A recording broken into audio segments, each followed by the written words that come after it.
Good morning, everyone. Today we're speaking about OpenAI, ChatGPT Ads. The self-service revolution already started. Now advertisers can finally book advertising. Also, Uber advertising hits the 12 billion milestone. That's really incredible, specifically when we think about that it's a transportation service actually. Google Analytics released a huge update for the data API. You can now actually track cross-channel. This is really absolutely mind-blowing. I hope it will be rolled out.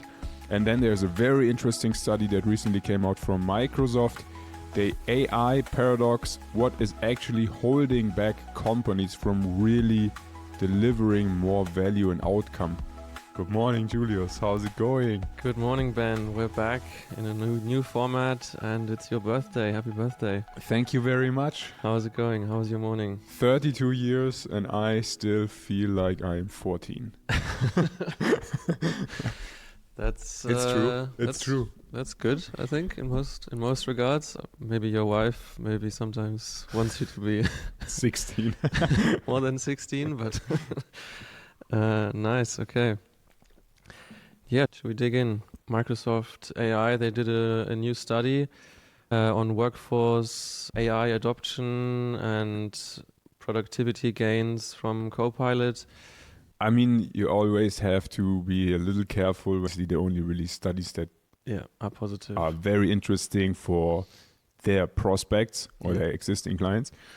But I think the study is in many ways really very logical, and I think it should be eye-opening for managers, because what their study revealed, they interviewed 20,000 employees of enterprise companies, and what they wanted to find out is what's actually holding them back from delivering better outcomes due to the fact that they have access to agents, LLMs, image generation, video generation, all these solutions. Yeah.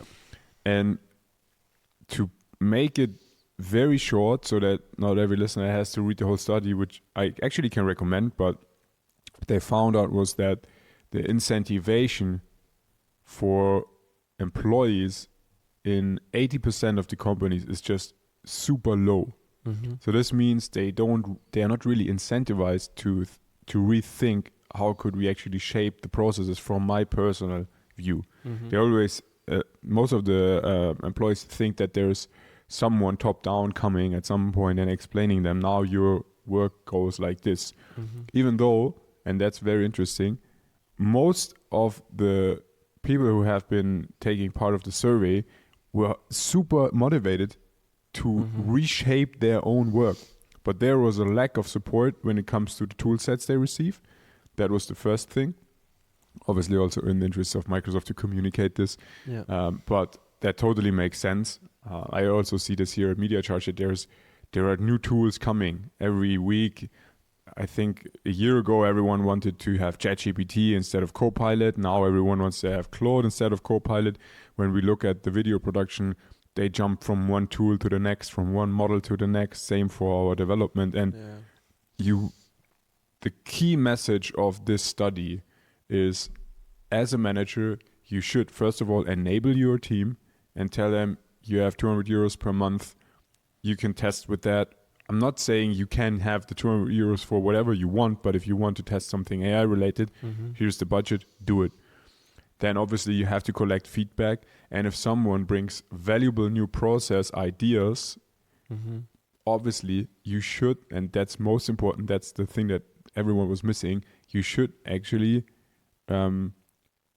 communicate that this was a big success, so that everyone in the team knows that you can become a champion by questioning an existing process, redesigning it, communicating it, and then obviously rolling it out.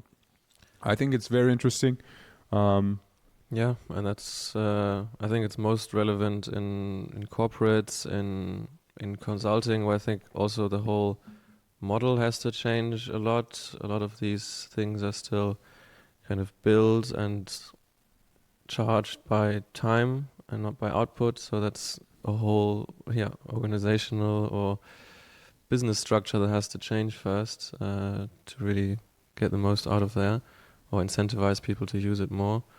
I think for us as an agency, it mostly increases our productivity and we are incentivized to use it. But I can see how the study makes sense for larger corporates where the structures just don't allow for a reward for using it. Yeah, I think what's also a little bit tricky is that sometimes these AI solutions are from code kits somewhere and very small companies. Sometimes they don't have any ISO certifications or whatever, and I think this makes it specifically tricky. I mean, I find myself sometimes thinking, okay, can I sign up for this software because I see that it's just a lovable generated website, which technically should not be a problem. But I can see that there wasn't a lot of budget to reinvent anything. So I'm scared that my data is like not secure or anything like that. But there are a lot of tricky things to consider. But I really recommend every manager to read this study. It's just a 3-pager. So let's jump on to the next topic, Julius. And I think tracking data quality, that's something you hear a lot in many collaborations, that the clients are missing specific opportunities. So what's happening at Google Analytics at the moment? Yeah, exactly. And we've talked about this a lot in the past, about how can we maybe also use AI to steer campaigns across channels, and we can have this amazing dashboard and see which budgets to spend where they can be attributed and all this. And then you've told me, but all the big platforms, they hate this. They will never allow this. And so I was quite surprised to read this headline that Google is actually opening its API for cross-channel conversion reporting. Can you maybe explain what might be happening there? Well, I think that those are two different things. So will Meta, through the API, give away all data they have? No. Yeah. Will they give away some rough things like there's a conversion? Yes, no. Yeah, that would probably, I mean, that's obviously already possible. So the only thing that was missing, and this is what I think is an interesting development, is that now you can connect through the data API cross-channel conversion reporting to Google Analytics. And obviously what Google Analytics tried to develop here is more data for advertising, but also specific for advertisers, but also specifically for their bidding at some point. And also to ensure that there's no one who hacked. I mean, I've seen this many times already in the last 10 years. There were companies developing bid management systems, and what a bid, and I mean external bid management systems. You have this from Adobe, you have this from, there are a lot of these companies, but they aren't really popular. And there's one reason why they are not popular, because the strongest channels will always keep data as much as they can and not give it to anyone else. Because as an advertiser, it's very likely that you are forced to work with the strongest channels, obviously, because they have the biggest reach, they have the biggest amount of users. So if they don't give you the data, then it's very hard for a bid management tool to somehow outperform. Let's think of one example. Meta has a lot of intent data. Someone wants to buy shoes. Will they give away this intent data? Never in the world. Will any bidding outperform Meta's own bidding if they don't have the intent data? 100% not. But I think what Google's trying to do here is they want to capture more data, have a more rich view of a customer. And specifically, when you look at the very fragmented market of LLMs at the moment, I think that makes sense because they are not the strongest. Think of Perplexity, Claude, Mistral, however they are called. That would actually be a win-win if they could work with a strong system that has a good distribution in the marketing. But I think it's really interesting. Let's see how this is developing. It's currently in the beta. But the next headline really caught my attention. what's happening at Uber advertising? Yeah, Uber advertising. It's something also I saw and couldn't quite believe. 2 billion in ad spending as a milestone. It's growing fast. I think it's mostly for their marketplace for And maybe let's partners, start with partners ads. what is Uber advertising, because I actually asked myself when I read this, what is Uber advertising? Well, Uber has, I'm assuming, a lot of people in the app every day that either take a cab somewhere, that order something to be delivered to their home, be it food or something from the grocery store. I think they're offering many, many, many more services, so they're really going hard on this Pharmacies, I platform think, in many play. countries. Yeah, becoming a marketplace and a platform for everything.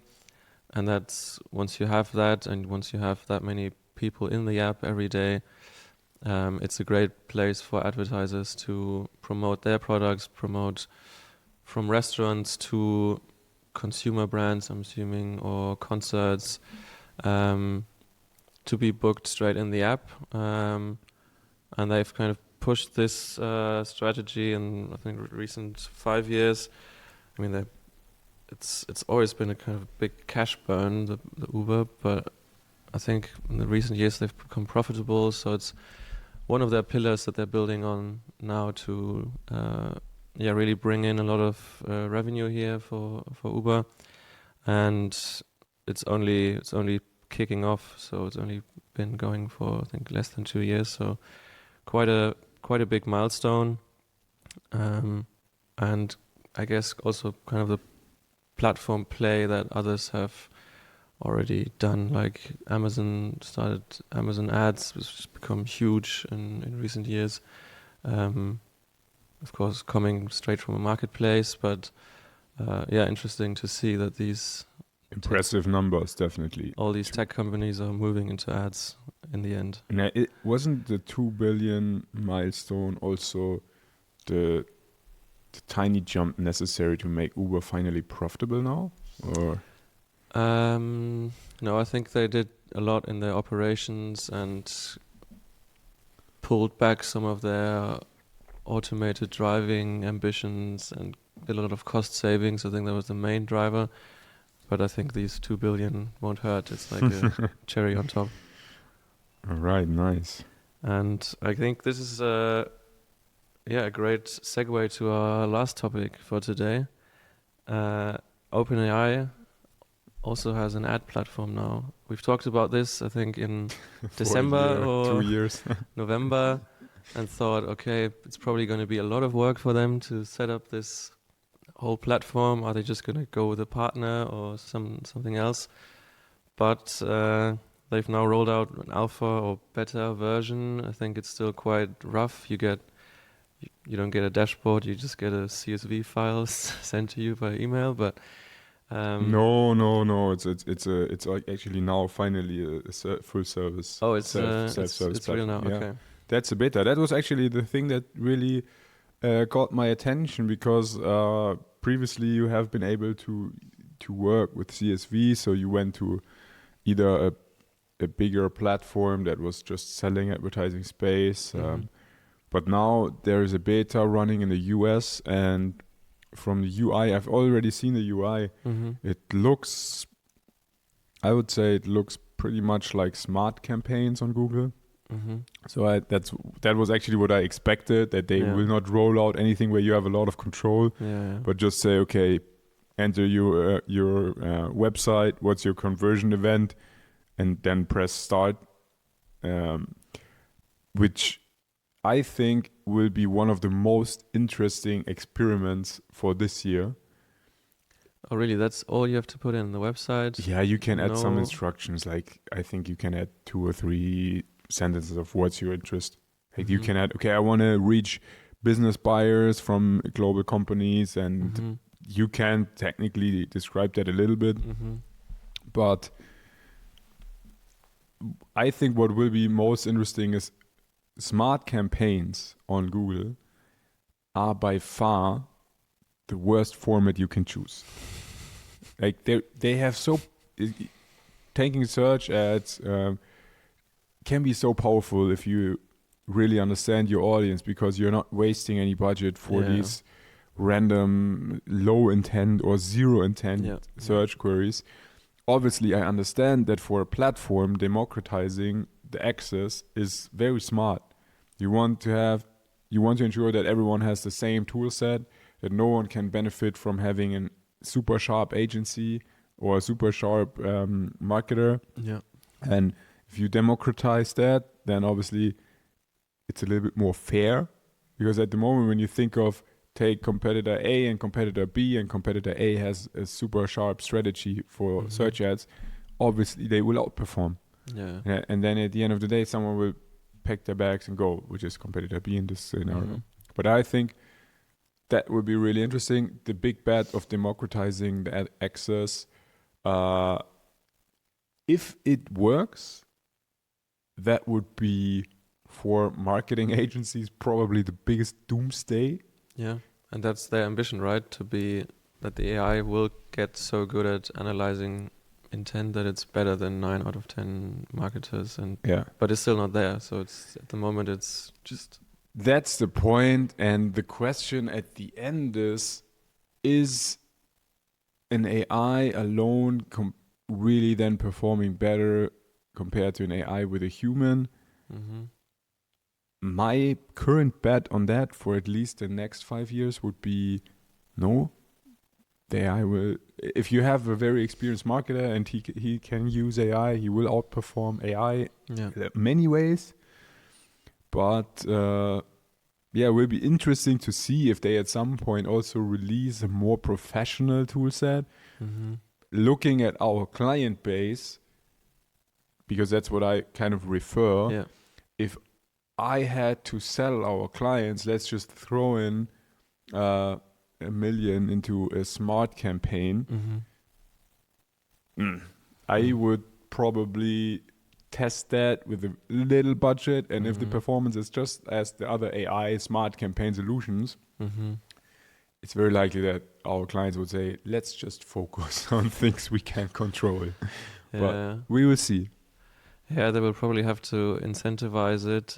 I guess it's the same with Google and AI Max and things like this. They keep pushing it because they need more data for the AI to learn, get better at it. But it's kind of a chicken egg problem, right? If no one's going to use it, it's not going to get much better.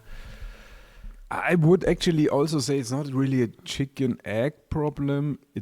There are more spots to consider. So positioning is just completely ignored. If you think of, my first thought when I saw the self-booking environment of ChatGPT ads was, where can I see what I actually promote? Yeah. And there was no field for that. So it will probably, there are probably some parts already, and I'm 100% sure that this must be available. There's no chance that you can't set up what's actually shown about your ad. Yeah. Because that would be definitely knockout criteria for many companies. Yeah, for sure. Yeah, okay, interesting. Well, let's keep up to date with this one and see how it develops. Super excited and bullish to test this. Yeah, great. Okay, thanks for the episode, Ben. Have a great week. Thanks, everyone. Bye-bye. Have a great birthday. Thank you.